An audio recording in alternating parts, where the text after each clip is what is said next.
आज हमारे पास विश्लेषण के लिए एक कहानी है जिसका शीर्षक है Kavita's kitchen the flavour of resilience. हाँ, ये कहानी है गुड़गांव की गृहिणी की, कविता की, जो शादी के 14 साल बाद अचानक अपनी जिंदगी को पूरी तरह बदलते हुए देखती है। और ये जो बदलाव है, ये कोई सोची समझी योजना का नतीजा नहीं है। ये एक संकट की वजह से होता है। बिल्कुल, अक्सर जिंदगी के सबसे बड़े मोड़ वहीं आते हैं जहां लगता है कि सारे रास्ते वो बंद हो गए हैं। सही कहा। तो इस कहानी के जरिए हम यही समझने की कोशिश करेंगे कि कैसे एक आम सा किचन, जो अब तक सिर्फ परिवार का पेट भरता था, वही किचन, हाँ, वही किचन पूरे परिवार के लिए एक उम्मीद और एक आर्थिक स्थिरता का जरिया बन जाता है।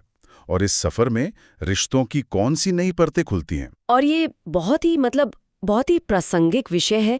भारत में लाखों घर हैं जहां रसोई में एक असाधारण हुनर है, लेकिन उसे कभी कारोबार की नज़र से देखा ही नहीं गया। तो चलिए कहानी की दुनिया में चलते हैं।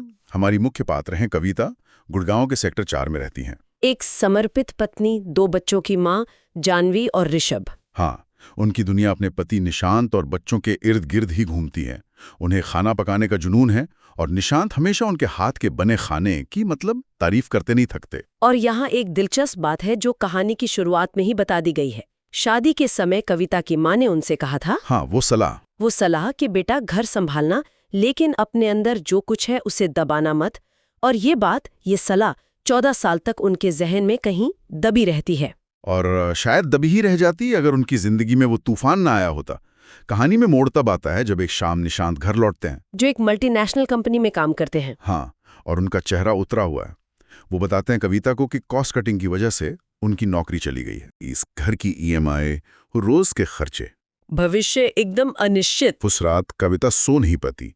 कहानी में एक बहुत शक्तिशाली दृश्य है जहां वो आधी रात को किचन में बैठी हैं और बस गैस की नीली लौ को देख रही हैं। वो लौ जो रोज खाना पकाती थी, वही लौ आज जैसे उनके अंदर एक नई आग जला रही थी। वो सोचती हैं अब कुछ करना पड़ेगा। ये वो पल है जहां किरदार का ट्रांसफॉर्मेशन शुरू होता है। अब तक वो एक केयर गिवर थी, परिवार की देखभाल करने वाली, लेकिन इस संकट ने उन्हें एक प्रोवाइडर की भूमिका में आने पर मजबूर कर दिया। हाँ, और दिलचस्प बात यह है कि उनका पहला विचार किसी बाहरी मदद का नहीं, बल्कि कुछ करने का था। अगली सुबह जब निशांत हताशा में नौकरी खोजने की बात कर रहे होते हैं, कविता एक ऐसा प्रस्ताव रखती हैं जिसकी किसी ने कल्पना भी नहीं की थी।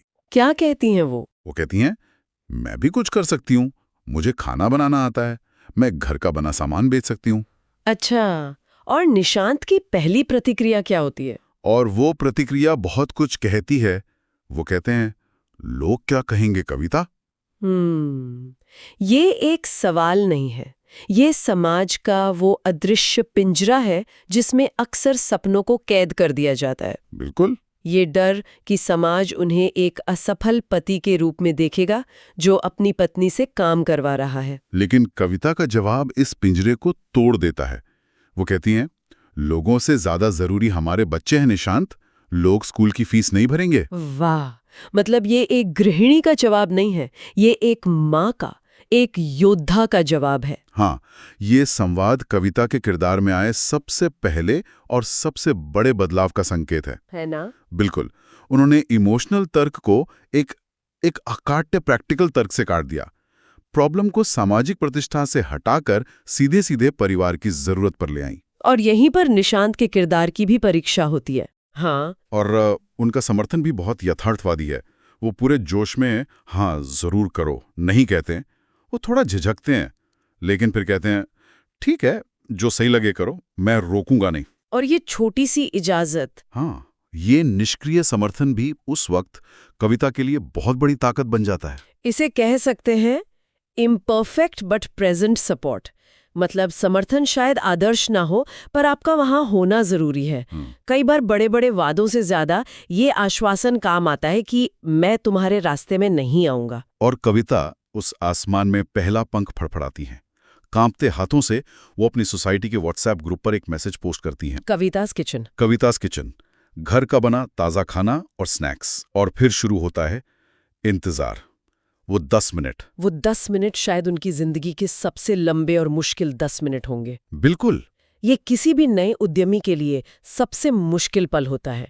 खुद को, अपने हुनर को दुनिया के सामने रखकर उनके फैसले का इंतजार करना। क्या होगा अगर किसी ने जवाब नहीं दिया? हाँ, या मजाक उड़ाया तो? लेकिन 10 मिनट बाद एक पिंग की आवाज आती है। पहला ऑर्डर, कविता जी मठरी का 1 पैकेट भेज दीजिए। सिर्फ 1 पैकेट मठरी? सिर्फ 1 पैकेट।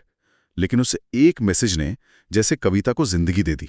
ये उनके लिए सिर्फ एक ऑर्डर नहीं था, ये एक संकेत था। एक संकेत था कि वो सही रास्ते पर हैं। और यहाँ से कहानी का सबसे खूबसूरत हिस्सा शुरू होता है। ये अब सिर्फ कविता का प्रोजेक्ट नहीं रहता, नहीं, ये एक पारिवारिक मिशन बन जाता है। सही कहा। बेटी जानवी जो टीनेजर है, फटाफट पैकेट पर लगाने के लिए एक प्यारा सा स्टिकर डिजाइन करती है। छोटा बेटा ऋषभ, वो डिलीवरी बॉय बनने के लिए उत्साहित हो जाता है। हाँ, और निशांत, वो इस छोटे से काम को छोटा नहीं समझते।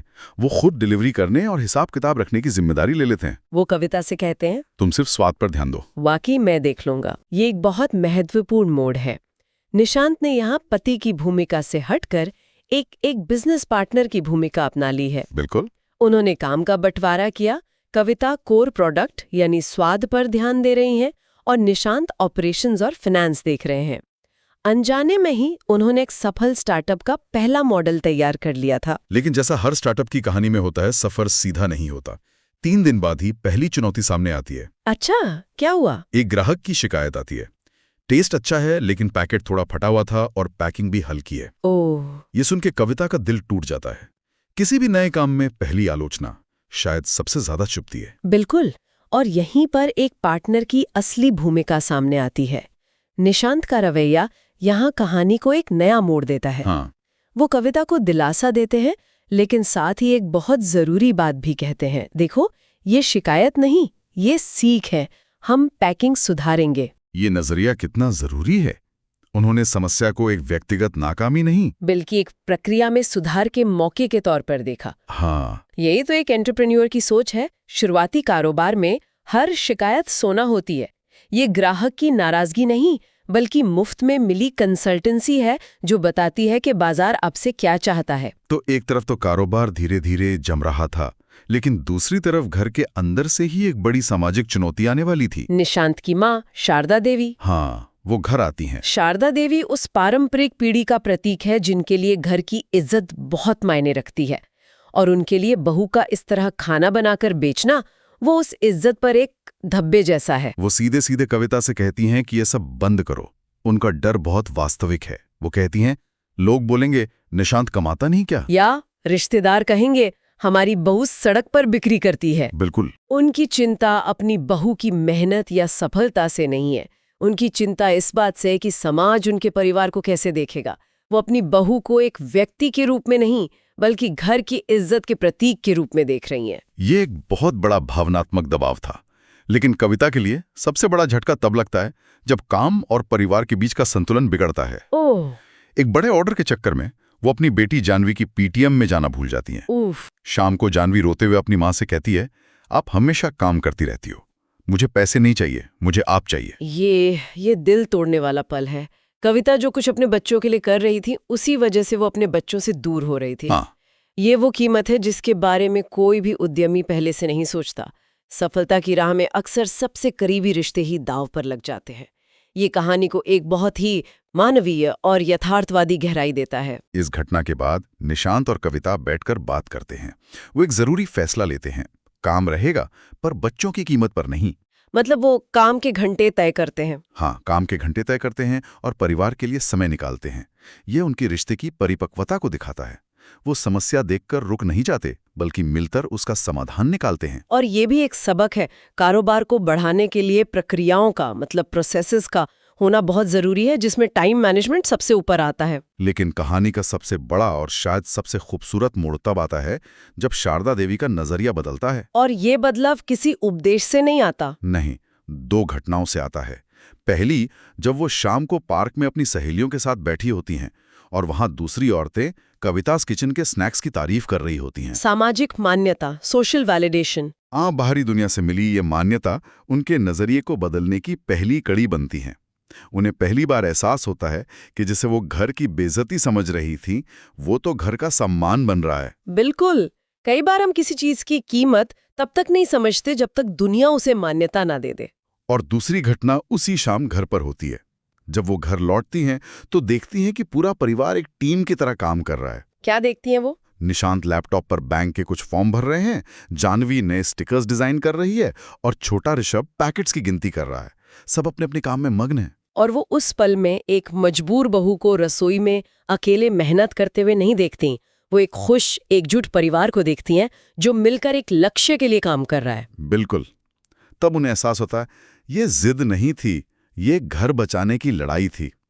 और उसी पल वो कविता के पास जाती हैं, उनके हाथ से कढ़ाई लेती हैं और कहती हैं, तलने का काम मैं करूंगी, मुझसे अच्छा कोई नहीं कर सकता। हाँ। मुस्कुराते हुए। ये सिर्फ एक सास की स्वीकृति नहीं है, ये एक पीढ़ी द्वारा दूसरी पीढ़ी के संघर्ष को समझने और अपनाने का क्षण है। शारदा देवी का बदलना ही कविता's किचन की असली जीत है। हाँ, वो अब सिर्फ आलोचक नहीं थीं। वो टीम की एक महत्वपूर्ण सदस्य थीं, क्वालिटी कंट्रोल हेड। इसके बाद तो जैसे कविता's किचन के पंख लग जाते हैं। कविता बैंक से लोन लेकर सेक्टर 10 में एक छोटी सी प्रोफेशनल किचन यूनिट किराए पर लेती हैं। ये एक बहुत बड़ा कदम था, घर की रसोई से एक प्रोफेशनल सेटअप की ओर।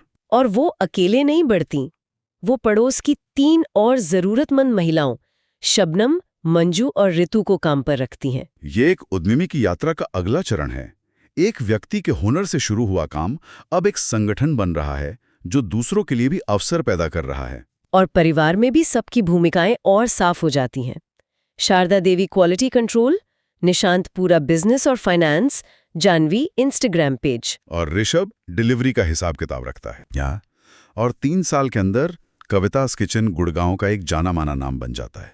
एक संकट से शुरू हुई कहानी एक सफल पारिवारिक उद्यम में बदल जाती है। कहानी का अंत एक लोकल टीवी चैनल के इंटरव्यू से होता है, जहां पूरा परिवार अपनी यात्रा साझा कर रहा होता है। रिपोर्टर के पूछने पर कविता कहती हैं, जब मेरे घर की कमाई रुक गई तब लगा अब या तो रो लूं या उठ खड़ी हो जाऊं। मैंने दूसरा रास्ता चुना। निशांत अपनी सीख साझा करते हैं, मैंने सीखा कि पत्नी को घर की औरत समझकर उसकी क्षमताओं को सीमित करना किसी भी पति की सबसे बड़ी गलती है। और शारदा देवी वो गर्व से कहती हैं, मेरी बहू ने सिर्फ घर नहीं बचाया, उसने मुझे भी एक नया और बेहतर नजरिया दिया। बहुत खूब। अंत में कविता को अपनी माँ की 14 साल पुरानी बात का असली मतलब समझ आता है। कभी जरूरत पड़े तो तू कमजोर नहीं है। हाँ, ये कहानी दिखाती है कि कैसे एक संकट किसी के अंदर छुपी हुई क्षमता को बाहर ला सकता है। और ये भी कि कैसे सही समय पर मिला पारिवारिक समर्थन उस क्षमता को एक सफल उद्यम में बदल सकता है। और यहाँ समर्थन का मतलब सिर्फ हाँ कहना या इजाजत देना नहीं था। नहीं, यहाँ समर्थन का मतलब था उस प्रक्रिया का हिस्सा बनना, उस सफर में हम सफर बनना। तो ये कहानी हमारे लिए एक विचार छोड़ जाती है। हमारे घरों की रसोई में हमारी माँ, पत्नी, बहनों के हाथों में न जाने कितने हुनर और कितने कविता's किचन मौजूद हैं, जो बस एक मौके या थोड़ी सी हिम्मत के इंतजार में है। और ये हमें सोचने पर मजबूर करता है कि समर्थन का असली मतलब क्या है। क्या ये सिर्फ इजाजत देना है या उस सफर में एक सक्रिय भागीदार बनना है? ठीक वैसे ही जैसे निशांत और उनका पूरा परिवार बना।